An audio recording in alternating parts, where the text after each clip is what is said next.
Don't let one bad leg haunt your parlay. Parlays turn into payouts, and now even near misses won't haunt your bet. The NFL season is here, and DraftKings Sportsbook, an official sports betting partner of the NFL, is rewriting the rules with Ghost Leg, a new game-changing promotion that turns close calls into cold, hard cash. Best of all, it's available to all DraftKings customers. Here's how it works. Build any 3+ leg pregame NFL parlay on Sunday, apply your Ghost Leg token, and if one leg loses, DraftKings makes it vanish like it never existed and pays you out in cash for the rest. Last season, over 30 million parlays were lost by a single leg. This year, Ghost Leg gives those busted bets a second life. No more busted parlays that haunt you all season. With Ghost Leg, the bad leg vanishes. The payout doesn't. Download the DraftKings Sportsbook app and use code PFF. That's code PFF to unlock Ghost Leg, the promotion that makes one bad leg disappear and pays you out in real cash. Ghost your losses, get your payout in partnership with DraftKings Sportsbook. The crown is yours. Next one is Titans-Broncos. Broncos win this game 20-12. Sure. We'll take a look at the top 5 graded players that we have for the Denver Broncos. This is a strange game, man. And there are some players that play really well for Denver, and I want to highlight them. We start with Nick Bonito, their edge rusher. Fresh off his contract extension, a 91.5 elite game from him as a pass rusher. Cornerback Jaquan McMillan with an 87.2. Linebacker Justin Strnad with an 85.3. Cornerback Riley Moss, a 78.7. Offensive guard Ben Powers, a 76.9. Bo Nix in this game. 40.5, and the passing grade was worse than that. The Tennessee Titans in this one, safety Xavier Woods with an 87.2 to lead all Titans players. Cornerback Roger McCreary with a 84.0. Linebacker Cedric Gray, who had a great preseason, translating that into the regular season. You love to see that, is 77.0. Offensive guard Peter Skoronski is 73.8. And then defensive tackle Sebastian Joseph Day with a 70.4. Cam Ward, a 57.4 grade in this one. I really think that the only thing that matters for Cam Ward is essentially, do you know you have the right guy in clutch situations?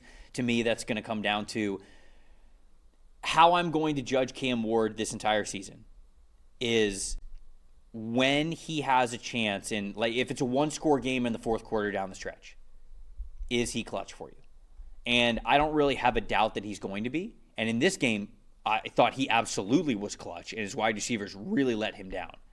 And so this was a Cam Ward, obviously not a win on the scoreboard, but I'm good with this. I'm good with this game. It's a darn good defense on the road, and he was under a ton of heat all day. And you don't often say that with a guy who has a 57.4 overall grade, and his passing grade wasn't great in this game, but I'm cool with this game. I don't really care about the rest. You were in Denver playing what could be the best defense in the NFL. I talked a little bit earlier about, who was it? Which offensive line was I talking about with 7? The Houston Texans.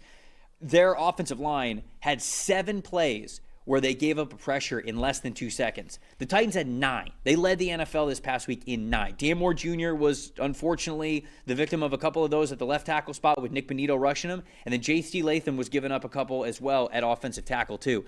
They just straight up were not good enough. 4 of their 6 offensive linemen who played in this game, a significant amount of snaps in this game, had a pass blocking grade of 41.5 or less. That's bad. Yep. That's really bad. So Cam Ward this year is the ultimate wins are not a quarterback stat. Because the Titans are going to lose, in my opinion, a lot of ball games because they don't have the offensive line to be able to win. But Cam is going to have at least 2 or 3 games this year. Maybe that he will turn those into wins where he looks like he's the man. And so I thought, even with that stat that told the story, because the offensive line just straight up was not good enough for him, the drops hurt too. I thought that Cam was good down the stretch, and to me, that's all that mattered for Tennessee. Tennessee's got to be better up front because even for a guy like Cam Ward, and he's fearless, that's the number one word for me with him. You just don't want him getting those bad habits of feeling like he's under pressure all the time. So they absolutely, Brian Callahan knows it. They need to be better up front, protect. But Denver's defensive line is full of monsters. So, that's a big story. My most impressive guy is Nick Bonito, fresh off a contract extension. Also, 6 pressures, a sack, 43% pass rush win rate. That'll do. That will do. That'll do. Nick Bonito, fresh. He must like making that money, man. Jeez, doing a good job of it. But 91.6 pass rush grade. All right, I'm going on my rant here. I'm flipping sides of the ball though. Denver, most disappointing Bo Nix. I'll get into that. The story of this game for me is turnovers on both sides. Yes, there was 6 combined, but 4 for Denver. 4 turnover-worthy plays from Bo Nix. Watching this game back, this offense back, kind of irritated me because I'll be honest. There are games where, okay, maybe you don't take a relatively bad team seriously enough, right? And you kind of, it's the trap game thing, right? Mm-hmm. This Denver team offensively didn't look ready to play at all. There was missed assignments. There was receivers who didn't know what route they were running or what the timing was. I don't know what in the world Bo Nix's footwork was in this game, but that's not. Well, he's trying to be Superman. Bo's trying to be very clearly. He's trying to be a version of himself that he's never been. Because over the last, he's been that. He's been that at Auburn, and that's not the one that got him here. No, and that's a good point. But the 2 versions of Bo Nix that was at Oregon, the senior year at Oregon, I thought was better at blending, the big time throw ratio with the turnover worthy play ratio. But last year, Bo Nix wanted to take care of the football. Right? He was starting things out, first year in Sean Payton's system, rookie year in the NFL. Very clearly, because this is not just him, very clearly both him and Sean Payton got into the lab this offseason, and they said, you're going to throw the football. And you're going to be somebody who throws for more than 4,000 yards, and we are going to win off of your arm because you can do it. And I think we saw him attempt passes in this past week that I haven't seen him attempt since Auburn. Right. And off platform and the footwork all over the fundamental. The thing, at least with Bo at Oregon, and what he had figured out was the fundamentals and just doing the easy things right. And I thought the best thing he did last year was not beat himself. Mm-hmm. Right. That was the best thing this Broncos team did on offense was they didn't beat themselves. They're not talented enough across the board to go out and just walk out somewhere and dominate and win and score 45 points at will. So he's not Josh Allen. They don't have a loaded offense like the Bengals do or whatever. They're not this. I'll be honest. The way they played the offense in this game felt arrogant to me. No, 100%. Like it was just, yes. we're going to walk out here and we're better than this team. And I got guys missing assignments. The offensive line was still okay because that's the best part of his team. Mm-hmm. I got guys missing assignments. I got receivers who don't know their routes. I got Bo. Sometimes I don't know what he's looking at in this game. At least it felt like last year he just wanted to be super aggressive. And honestly, I think Peyton told him throw the football. And I know today. I don't care. I know you're going to get into this specific play at the very end of the game. We had Cortland Sutton about walking across the field. Just read it out and let Sutton win man coverage. Yeah. I mean, there's certain plays. Some of these turnover.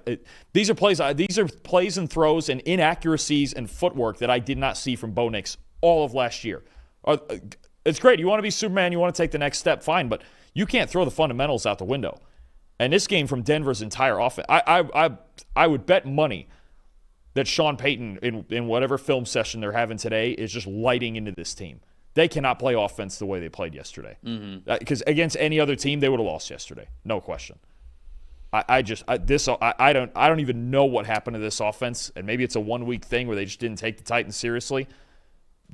You play even if you go into Indy this week and you play like that, I agree with you. They will lose. That's a wrap. They will lose. No, they will lose. But I think that Bo Nix and Sean Payton went into this offseason and he said, "Look, we're going to have one of the best defenses in the NFL. Okay, we're going to get turnovers. We're going to hold the team low to points. We can't be Super Bowl champions unless you open it up." And I think Bo's down with that. Because he's got the arm to be able to do it, and he wanted to do it when he was at Auburn. Well, if he's down with it now. No, I mean, I think that look, I think that he went overboard in this past game, but I don't think this mentality is going to change unless they really start losing games. Because they won this game and they wanted him to be aggressive. I think he's going to be aggressive throughout the first half of the season, and they're going to see where they're at. Because if they're at the top of the division with him being aggressive, you better believe it's going to continue. And if they're not, obviously they might dial it back a little bit. But I don't think they're just shooting for the division this year. I think they're shooting. I think they know they could have the best defense in the NFL. And with that comes potential AFC Championship dreams. And the only way you get there, especially because they don't have Derrick Henry to hand the ball off to. They don't have Jonathan Taylor. They don't have Josh Jacobs. They don't have a running back like that. They know they have to throw to win. And this was the perfect game for them to try a bunch of stuff because they knew that they were going to be better than the Titans anyways. Now, they almost weren't, which is dangerous. But I think that this is what I thought we would see from – I am not shocked at all that this is what we saw from Denver. No, this was shocking to me. I am not shocked This team doesn't turn the ball over. And if you're going to – They didn't turn it over last year. And if you're going to do this – they're not trying to be the same team they were last year. If they're trying to be this type of offense, yes. Why'd you take a corner instead of a receiver then? Well, Matthew Golden, a Luther Burden, whatever. Well, what are we doing then? I think they could have taken a receiver. I don't. The best thing they did was not beat themselves. The best thing they can do with their defense is play complementary. Look, and there are moments. It's moments. Yeah, but this is the same growing pains if you're going to go through. This is the same problem. That problem, if that becomes a habit of we're going to go back to gunslinger Bo. Mm-hmm. This is the lesson that Anthony Richardson's learned a very hard way. That Will Levis has learned a very hard way. That Jordan Love has learned. That Trevor Lawrence is learning. Sure, you can't swing for the fences all the time in the NFL. Yes. And if Bo's going to do that, especially with, I don't know what this footwork he was showing yesterday, because there's nothing I thought he was Brett Favre. Like yesterday right. Can't be, I'm not saying he needs to do, I'm not saying that he needs to play like he did yesterday, but the mentality of what they're going to try to go for this year is going to continue to exist for this team. I don't think that next week against the Colts, we're all of a sudden going to see junior year Bo Nix at Oregon again. I don't think that we're going to see that. I think they're going to throw the football this year. Then I don't love it. They won. You got to go through your growing pains. They won so many games last year because they didn't make big mistakes. They didn't turn the ball over. Yeah, but how many games did they win last year? What was it? Then they won 10. They went 10-7. They're trying to win more than that. And they were way ahead of the curve, which is fine. They're trying to win more than that. They will get there, but if you're going in there, you got to go through the growing pains. This isn't growing pains to me. They played this. Their offense played bad. If you're living in a one-floor house and you want to add a second floor to it, guess what you got to do, Dalton? You got to blow up the roof. You force it, you end up like Jacksonville, and what they've been doing with Trevor Lawrence. Not anymore with Liam Cohen. Not anymore, but I. Anyways, what I actually don't like the most about this game was the late fourth quarter decisions by the Broncos. I hated kind of this entire process. And normally I don't. I'm a big Sean Peyton guy. I think he's a great head coach. I still think he is. I'm not trying to say that he's not. But okay, so let me run through these drives really quick. So it was, where are we here? The Broncos score a touchdown to go from up 13-12 to 12-19. Okay, at that point, there was 7 minutes and 37 seconds left in the game. Why wouldn't you go for two? I say this all the time. Going up 9 should be a premium in any game. Why wouldn't you go for two? And again, like Sean Payton is a coach who I would think would be on the cutting edge of a lot of this stuff. If you kick a field goal, you're up 8. So in theory, of course, you're forcing the Titans to not only score on you, but then convert a 2-point conversion. Is that difficult to do? Yes, it's difficult to do. You know what's more difficult to do? Score. Do that and then have another possession where you have to score again. Score twice, yeah. If you get it now, I want to be very fair when I say this. I think that we have a discussion. The way that we talk about 2-point conversions is very in a vacuum. And the reality is, the Broncos, I'm not saying that they are, I'm just using them as an example. They might suck at 2-point conversions. They might have run 2-point conversions all summer. Sucked at it. And if that's the case, yeah, if I'm Sean Payton, I'm saying, I'm not going to go out there and run a play. We suck at this. So that could absolutely be an example here. But if all things are equal and in a vacuum, go for 2 and make it a 9-point game. Yep. You force the Titans to have it to score on 2 possessions at that point. You got the best defense in the NFL. What are we doing? So I didn't like that. I did not like that they did that. Obviously, it ended up working out for them. Next possession, the Titans punt. Next possession, the Broncos have a turnover on downs. The next possession, the Titans punt. So then the Broncos take over. There's 4 minutes left in the game. Where are they here for this one? They are at their own 6-yard line. There's 4 minutes left in the game. They have a long 10-play drive. There is 1 minute left in the game. They're at the Titans 36. This is a what? 50-yard field goal? 53. 52-yard field goal? Yeah, Will Lutz has got that in him. You're up 8. It's been back-to-back punts for the Titans. Kick the field goal. A 52-yard field goal? Because then again, it's a 2-possession game. And it was what, 4th and 1, 4th and 2? It was 4th and what was it? It was 4th and 8. No. That one. That one was a 4th and 8. Okay. You're talking about the one before where they ended up one. They ended up going for it. They didn't get it. Whatever.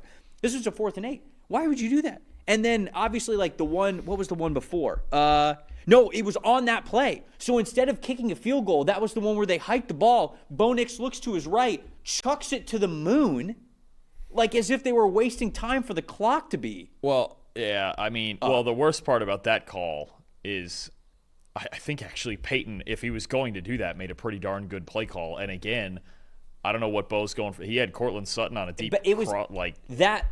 I don't know what Bo was thinking on that one, but it was as if he was doing the thing that you do where you're like, hey, we got to kill 6 seconds and the game's over. Yeah. So you hike the ball, you look one way, you look the other, and then you just throw it super high. And he did that, and the ball fell in front of Mims. But it's almost like he wasn't even trying on that play. It was just a very, very, very strange last 7 minutes of that fourth quarter for the Broncos. Yeah. So they win this game. But it was very strange. Very strange. There was just not a lot about the Broncos offensively that I like that occurred in this game. And they're lucky that they were playing a team like the Titans who just couldn't capitalize on, to me, a poor offensive football game. I agree. They need to play a lot better than that if they're going to go to Indy and win next week.